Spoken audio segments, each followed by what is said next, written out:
لبيك اللهم لبيك لبيك لا شريك لك لبيك إن الحمد والنعمة لك আবার অনেকে এরকম আছে না নাই মহব্বত রাসূলের মহব্বত ওনার নাম সুন্নি ওনারা আবার কামরা আশিকে রাসূল একবারে জাল হাদিস জাল জাল জাল।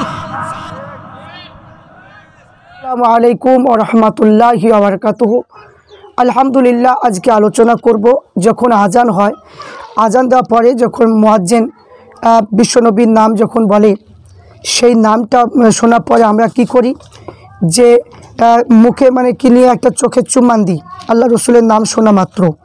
তো এই যে আল্লাহ রসুল সাল্লাল্লাহু আলাইহি ওয়াসাল্লামের নাম শোনা মাত্র আমরা যে চোখে চুম্বন দিই, এই চুম্বনটা দেওয়া যাবে কি না, এই সম্পর্কে আমি আপনাদের কাছে বর্ণনা করব।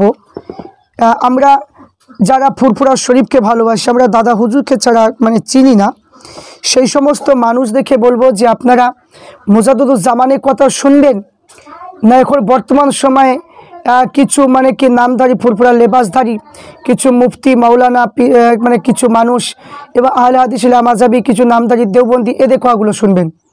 তো এখানে একটা কথা বলবো যে মুজাদ্দিদুজ্জামানের ইলম ছিল ওয়াগাত ইলম, তিনার ইলমে জাহিরি ইলমে বাতিনি ছিল, নবীর সঙ্গে দিদার হয়েছে এবং তিনি মুজাদ্দিদ ছিলেন, তিনার এটা গুণ।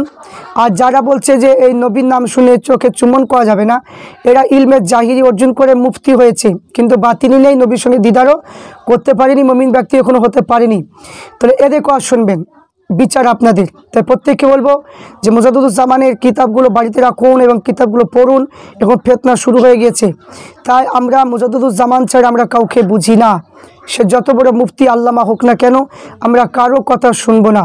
তা আসুন যে আল্লাহ রসুল সাল্লাল্লাহু আলাইহি ওয়াসাল্লামের নাম যখন আজানে শোনা হবে, যে আশহাদু যে আন্না মুহাম্মাদুর রসুলুল্লাহ যখন আমরা শুনি, তখন আল্লাহ রসুলের নাম শোনা মাত্রই আমরা কুররাতু আইনি বিকা ইয়া রসুলুল্লাহ বলে চোখে যখন চুমা দিই, এটা দেওয়া যাবে কি না, আমার পীর কি বলেছে আমি সেটাই মানব, কোনো মুফতি মাওলানার কথা মানব না।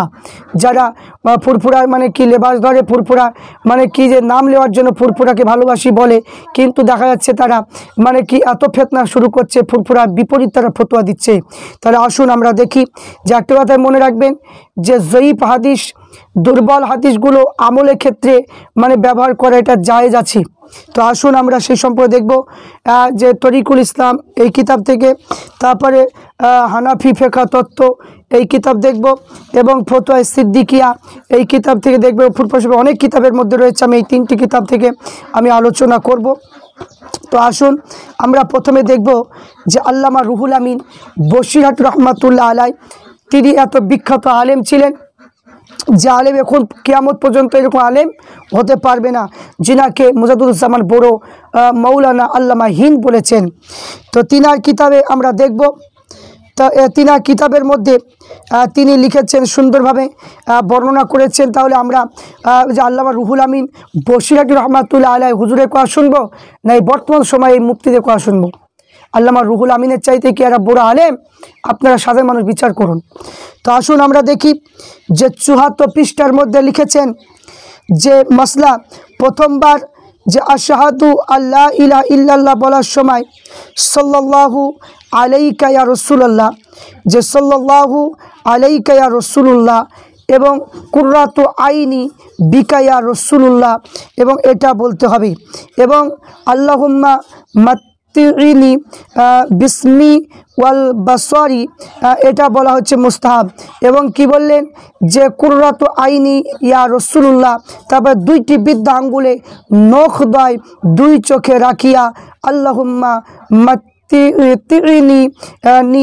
বিসমি ওয়াল বাসারি এই দোয়াটা পড়ে কি চোখে কি চুমা দিতে হবে, এইরকম করে চোখে বুসা দিতে হবে।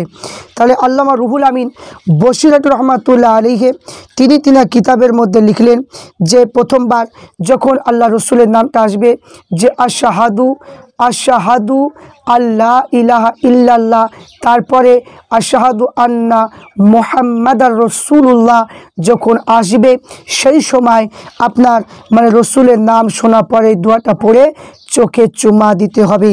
কিন্তু এখানে আশহাদু আল্লা ইলাহা ইল্লাল্লাহর পরে যখন আল্লাহ রসুলের নাম আশহাদু আন্না মুহাম্মাদার রাসূলুল্লাহ যখন হবে তখনই নবীর নামে চুমা দিতে হবে। তো এখানে বড় মাওলানা আল্লামা রুহুল আমিন বসিরহাটি রহমাতুল্লাহ আলাইহি হানাফি ফিকহ তত্ত্বর মধ্যে তিনি বর্ণনা করেছেন। তাহলে আল্লামা রুহুল আমিনের চাইতে এই সমস্ত যারা বলছে করা যাবে না, তো তারা কি বড় আলেম? বলেন, আপনারা বিচার করেন। তারপরে দেখব মুজাদ্দিদুজ্জামানের খলিফা শারশিনা দরবার শরীফ থেকে যিনার নাম নিসারউদ্দিন রহমাতুল্লাহ আলাইহি, তিনার কিতাবের মধ্যে লিখেছেন তরিকুল ইসলাম 217 পৃষ্ঠার মধ্যে লিখেছেন, তিনি বলেছেন যে এখানে কি যে 217 পৃষ্ঠা লিখেছে কতগুলো লোক আজানের শুনবার সময় বৃদ্ধ আঙ্গুল মুখে পৃষ্ঠ চুমা দিয়ে চক্ষুদ্বয় উপর মুছিয়ে থাকে এবং তার তাৎপর্য কি জানবার বাসনা। তো তিনি উত্তর দিলেন যে যে কিতাবগুলোর মধ্যে হাওয়ালা দিয়েছেন ফতোয়ায়ে শামী, সরে ইলিয়াস, জামিউর রমুজ প্রভৃতি কিতাবে লিখিত আছে যে আজানদাতা যখন আশহাদু আন্না মুহাম্মাদার রাসূলুল্লাহ যখন বলবে যে আশহাদু আন্না মুহাম্মাদার রাসূলুল্লাহ প্রথমবার উচ্চারণ করবে তখন শ্রোতাগণ আল্লাহ রসুলকে সাল্লাল্লাহু আলাইহি সাল্লাম বলবে এবং পুনরায় যখন আবার বলবে যে আশহাদু আন্না মুহাম্মাদার রাসূলুল্লাহ এই স্থলে শ্রোতাগণ কি বলবে যে কুররাতু আইনি বিকা ইয়া রাসূলুল্লাহ বলে বৃদ্ধ আঙ্গুল নখে পৃষ্ঠ দ্বারায় চক্ষুদ্বয় পাতার উপর মাসা করে বলবে আল্লাহুম্মা মাত্তিনি বিসামিই ওয়াল বাসারি, এই দোয়াটা পড়বে।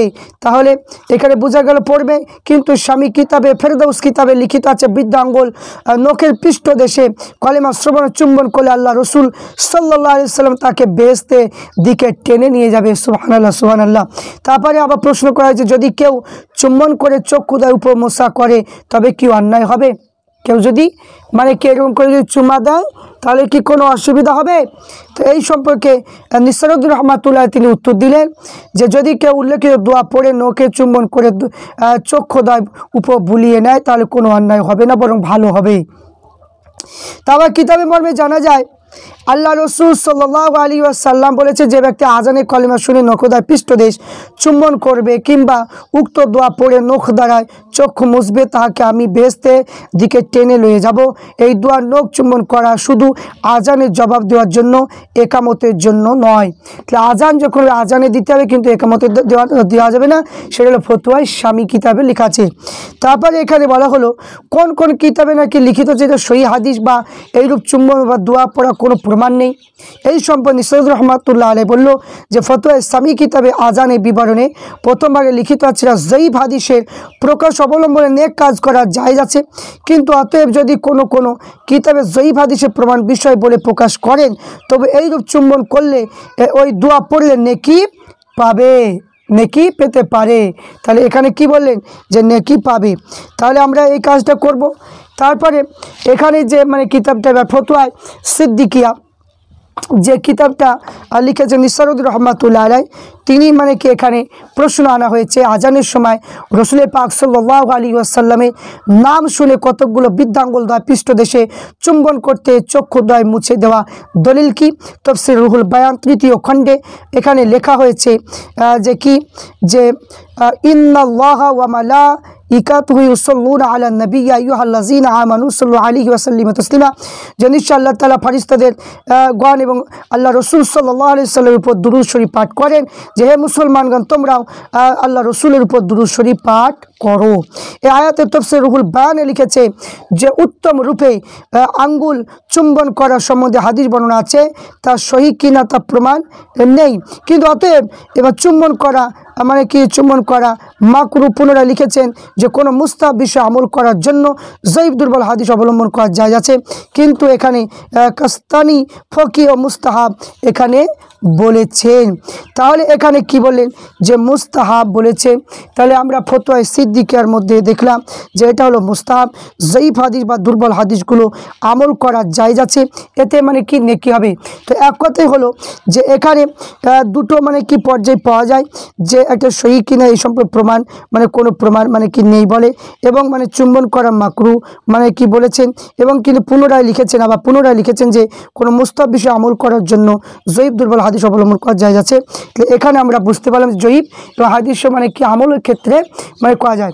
কিন্তু আল্লাহ রসুল সাল্লাল্লাহু আলাইহি সাল্লামের জন্য সম্মান করা, আল্লাহ রসুলকে সম্মান করা, আল্লাহ রসুলকে ভালোবাসা এবং আল্লাহ নবীর নাম শোনার পর মহব্বতে করে, এখানে শুধু আজানের জন্য বলা হয়েছে। যারা এখানে যদি বলেন যে না আল্লাহ রসুলের নাম তো সব সময় আমরা শুনি, তাহলে সব সময় চুম্বন করব, এখানে সব সময় কথা উল্লেখ করা হয়নি, এখানে শুধু আজানের কথা বলা হয়েছে। তাই এখানে আজান যখন হবে, আজানের ধ্বনিতে যখন নবীর নাম শুনবো তখনই আমরা নবীর নামে চুম্মা মানে কি দেব। কিন্তু এখানে নবীর নাম যখন আজানের সময় তখন তাছাড়া অন্য সময় বলা যাবে না। এখানে আজানের কথা আমরা পেয়েছি, তাই মুজাদ্দুরুজ্জামান আবু বকর সিদ্দিক রহমাতুল্লাহ আলাইহির মানে কি লিখিত কিতাব থেকে আমরা পেলাম যখন আজান যখন হবে সেই সময় আল্লাহ রসুলের নাম শুনে চোখে চুমা দেব। আল্লাহ রসুল বলেছেন যে যে ব্যক্তি মানে কি চুমা দেবে তাকে জান্নাতে টেনে নিয়ে যাবে। তাহলে এই যে একটা ভালোবাসা, এই যে একটা মহব্বত, আল্লাহ রসুল মানে কি বলেছে টেনে জান্নাতে নিয়ে যাবে, তাহলে এই ফজিলতটা কেন আমরা ছাড়বো। তাই বলবো যে অনেকে হয়তো ফতোয়া দিবে, অনেকে হয়তো বিভিন্ন রকমের মানুষকে বোঝাবে যে না যে এটা করা চলবে না, এটা মানে করা বেদাত, এটা মানে জাল হাদিস, এটা জয়ীফ হাদিস, এই বিভিন্ন রকমের কথা বলবে। কিন্তু আমি তাদের কথা শুনবো না, কারণ আমার মুজাদ্দুরুজ্জামান বলেছেন আমি তিনাকে চিনি, তিনার নীতি অনুযায়ী চলি, তিনার কিতাব অনুযায়ী আমল করবো, ব্যাস। আমি আর কাউকে চিনি না, কোনো আলেমের কথা আমরা মানে কি শুনবো না। আমি যেমন মুজাদ্দুরুজ্জামানের নীতি এবং তিনার কিতাব অনুযায়ী চলি, তিনার কিতাব মানে অনুযায়ী যেটা লেখা সেটাই মানবো, আমি কারোর কথা শুনবো না। দুনিয়াদারি, এখন দুনিয়াদারি মানে কি আলেম হয়ে গেছে, দুনিয়াদারি আলেম মুফতিরা হয়ে গেছে, এই কারণে এরা দুনিয়া মানে কি দুনিয়া দুনিয়া করে এরা পাগল। যদি দুনিয়া দুনিয়া করে পাগল হয়েছে, কারণ মানে যদি দুনিয়া দুনিয়া যদি মানে হয়ে যদি পাগল যদি না হতো তাহলে তারা কখনো মুজাদ্দুরুজ্জামানের মসলার বাইরে চলতো না। বিভিন্ন রকমের ফিতনা ফাসাদ মানে কি এরা তৈরি করছে, মুজাদ্দুরুজ্জামানের মসলার বাইরে এরা মানে কি মসলা চালু করছে। তাই আমি প্রত্যেক সাধারণ মানুষকে বলবো যে এটা হচ্ছে মানে সুন্দর একটা ফজিলতের কথা বলা হয়েছে। তাই প্রত্যেককে বলো আল্লাহ রসুলকে মহব্বত করা, মহব্বত করলে তবেই তো আপনি কামিয়াবি হতে পারবেন। তাই প্রত্যেককে বলো মুজাদ্দুরুজ্জামানের নীতি অনুযায়ী চলা, এবং মুজাদ্দুরুজ্জামান ছাড়া কাউকে চেনার দরকার নেই। তিনার কিতাবগুলো বাড়িতে রাখুন এবং তিনি যেটা বলেছে সেটা মানবেন। আমি প্রত্যেককে অনুরোধ করবো আপনারা মানে এই অনুযায়ী আমল করলে ইনশাল্লাহ আপনারা কামিয়াবি হতে পারবেন। আল্লাহ পাক রব্বুল আলামিন আমাদের প্রত্যেককে সঠিকভাবে চলা এবং সঠিকভাবে বলার তৌফিক দান করেন। আর প্রত্যেককে বলবো যে বলবে যে যে সব সময় তো নবীর নাম শুনছি, তো সব সময় নবীর নাম শোনা পরে তাহলে চুম্বন দেওয়া মানে কি যাবে কিনা, এরকম যদি কেউ বলে যে না এখানে মুজাদ্দুরুজ্জামান শুধু আজানের কথা বলেছে, আজানে যখন শুনবো তখনই নবীর নামে আমরা চুম্মা দেব, তাছাড়া অন্য সময় আমরা দেব না। তা আল্লাহ পাক রব্বুল আলামিন আমাদের প্রত্যেককে মুজাদ্দুরুজ্জামানের নীতি অনুযায়ী চলার তৌফিক দান করেন। সকলে বলে আল্লাহুম্মা।